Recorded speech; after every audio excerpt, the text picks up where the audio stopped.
10ஆம் வகுப்பு பொதுத் தேர்வுல மறுக்கூட்டல்ல இப்படி ஒரு சாதனையா?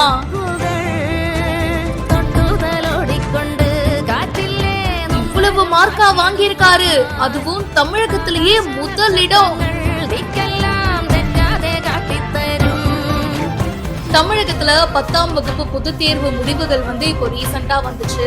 சோ மார்க்ல ஏதாச்சும் டவுட் இருக்கு அப்படின்னா ரீஎவாலுவேஷனுக்கு அப்ளை பண்ணிக்கலாம். அப்படிதான் இந்த மாணவரும் அப்ளை பண்ணியிருக்காரு. பொள்ளாச்சி பக்கத்துல ஆச்சிப்பட்டி கிராமத்துல செயல்பட்டு வரும் பரத் வித்யா நிகேதன் மெட்ரிகுலேஷன் பள்ளியில குருதீப் அப்படின்ற மாணவன் 10th எக்ஸாம் எழுதியிருந்தாரு. சோ தமிழ்ல பாத்தீங்கன்னா 99 மதிப்பெண்கள் வாங்கியிருந்தாரு. இங்கிலீஷ், மேக்ஸ், அறிவியல் இதுலெல்லாம் சென்டம். ஆனா சமூக அறிவியல்ல மட்டும் 95 மார்க், மொத்தமா 494 மார்க். சமூக அறிவியல்ல மார்க் கம்மியா இருக்குன்னு சொல்லிட்டு மறுக்கூட்டலுக்கு விண்ணப்பிச்சிருக்காரு. இப்போ அதுலயும் சென்டம் கிடைச்சிருக்கு. ஒரே ஒரு மார்க் தான் கம்மியா இருக்குங்க.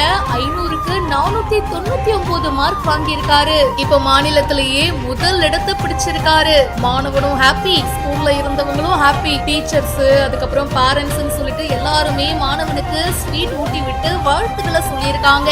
இந்த வீடியோ பத்தின உங்களுடைய கருத்துக்களை கமெண்ட் செக்ஷன்ல சொல்லுங்க. மேலும் பல இன்ட்ரெஸ்டிங்கான விஷயங்களுக்கு இப்பவே பிஹைண்ட் ஃபாலோ பண்ணுங்க.